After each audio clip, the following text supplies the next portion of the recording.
Paper leak पर प्रधानमंत्री Modi action में। जल्द से जल्द उस बिल को सदन में पारित कराने का प्रयास किया जाएगा। शिक्षा व्यवस्था में सरकार करेगी बड़ा बदलाव। आज विभागों ने लगातार मेहनत करके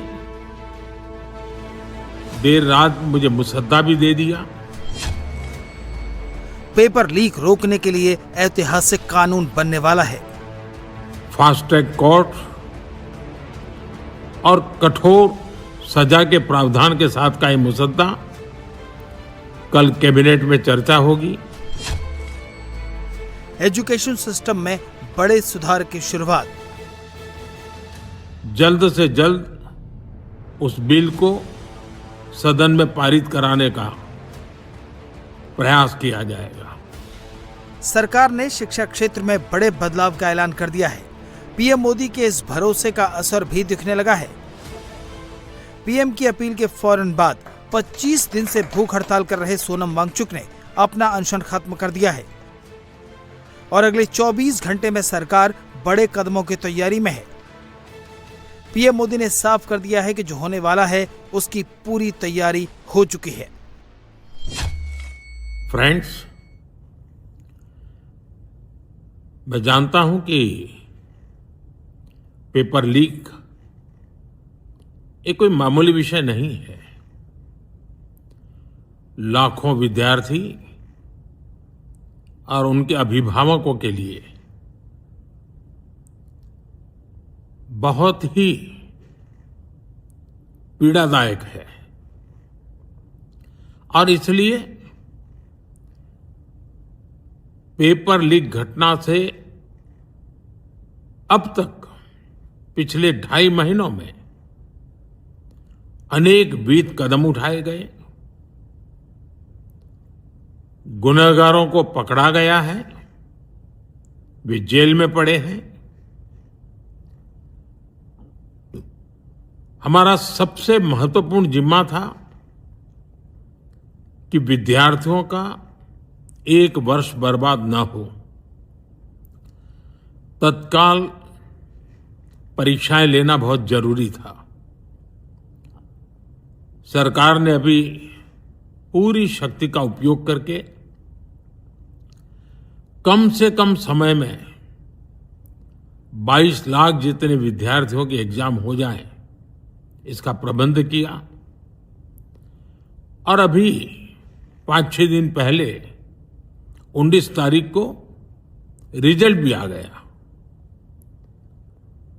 और देश भर में उत्तीर्ण हो गए विद्यार्थियों की खुशियों की खबरें भी आ रही हैं। लेकिन हम वहां पर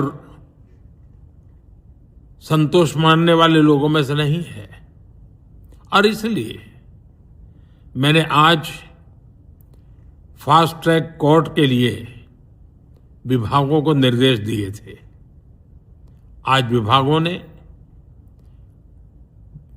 लगातार मेहनत करके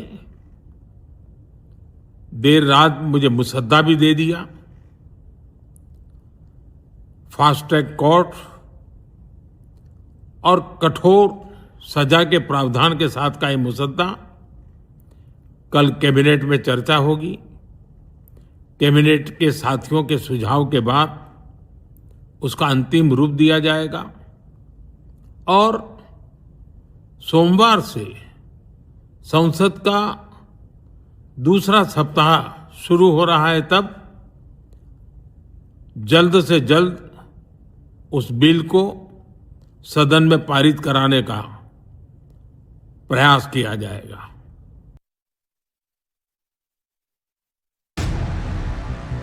पीएम मोदी के मिडनाइट ऐलान के साथ ही साफ हो गया कि पेपर लीक को लेकर बड़ा एक्शन होने वाला है। साथ ही दिल्ली के जंतर मंतर पर प्रदर्शन कर रहे छात्रों और 25 दिन से भूख हड़ताल कर रहे सोनम वांगचुक तक सरकार सीधे पहुंची है। सरकार के 2 बड़े मंत्री जेपी नड्डा और जितेंद्र सिंह आधी रात के बाद मेदांता अस्पताल पहुंचे, सरकार की तरफ से आश्वासन दिया, जिसके बाद वांगचुक ने अपना अनशन तोड़ दिया। Government side, government is positive on not registering cases against those protesting peacefully at Jantar Mantar in Delhi and those participating in the march to the Parliament on July 20, 2026. The government has already assured threadbare discussions to find solutions to paper leaks and educational reforms for exams in the Parliament. Besides, the government is also positively considering suitable compensations for the suicide victims of recent NEET paper leaks. ये हमारे side से आपके side वाला आप पढ़ेंगे या पढ़ने की जरूरत नहीं है। पीएम के वीडियो और फिर वांगचुक के अनशन तोड़ने के बाद अब आज केंद्रीय कैबिनेट की बैठक में पेपर लीक से जुड़े बिल को मंजूरी दी जाएगी। साथ ही दोपहर 12 बजे केंद्रीय मंत्री जेपी नड्डा और जितेंद्र सिंह सीजेपी के एक्टिविस्ट से नई दिल्ली के कॉन्स्टिट्यूशन क्लब में मुलाकात करेंगे। लेकिन आज होने वाली इस मुलाकात से पहले सीजेपी ने साफ कर दिया है कि वो धर्मेंद्र प्रधान के इस्तीफे और प्रदर्शनकारियों पर लाठी चार्ज करने वाले पुलिसकर्मियों के खिलाफ एक्शन से नीचे किसी शर्त को मानने के लिए तैयार नहीं है। कॉकरोच जनता पार्टी का जो प्रोटेस्ट है जंतर मंतर पर वो वैसे ही चलता रहेगा जब तक धर्मेंद्र प्रधान इस्तीफा नहीं देते। सोनम सर का जो सैक्रिफाइस रहा है 26 दिनों का, उसे हम वेस्ट नहीं जाने देंगे। जो दिल्ली पुलिस ने ब्रूटैलिटी करी है स्टूडेंट्स के अगेंस्ट, उन स्टूडेंट्स की जो सैक्रिफाइस थी उन्हें हम वेस्ट नहीं जाने देंगे। सीजेपी से आज बातचीत होगी, लेकिन उससे पहले ही मोदी सरकार ने बड़े और कठोर कदम उठाने के संकेत दे दिए हैं। सरकार पेपर लीक के खिलाफ जो बिल ला रही है उसमें क्या हो सकता है वो देख लीजिए। पीएम मोदी ने खुद संकेत दिए हैं कि पेपर लीक करने वालों के खिलाफ पहले से कठोर कानून बनेगा। पेपर लीक करने वालों की सजा को बहुत कठोर और लंबा किया जा सकता है। पेपर लीक करने वालों के खिलाफ फास्ट ट्रैक कार्रवाई होगी और फास्ट ट्रैक कोर्ट से सजा मिलेगी। पेपर माफिया को कानून की पेचीदगियों का फायदा उठाने का मौका नहीं मिलेगा। साफ है कि अब पेपर लीक करने वालों के खिलाफ तेज कार्रवाई होगी। जल्द फैसला होगा। अगले हफ्ते सरकार इसे संसद के पटल पर रख देगी। लेकिन लोकसभा में विपक्ष के नेता राहुल गांधी प्रधानमंत्री मोदी के बयान पर सोशल मीडिया पोस्ट में अपना पुराना रुख दोहरा रहे हैं। राहुल गांधी ने एक्स पर लिखा है, मिस्टर मोदी हमारे छात्र धर्मेंद्र प्रधान के इस्तीफे की मांग कर रहे हैं। आधी रात को जारी इस बेकार से वीडियो से उनकी समझदारी का अपमान न करें। प्रधान को पद से हटाएं, छात्रों की पिटाई करने वालों को सजा दें, माफी मांगें। राहुल गांधी भले ही विरोध के नए नए तरीके निकाल रहे हों, लेकिन पीएम मोदी के स्टेटमेंट के 24 घंटे के अंदर बहुत कुछ होने जा रहा है।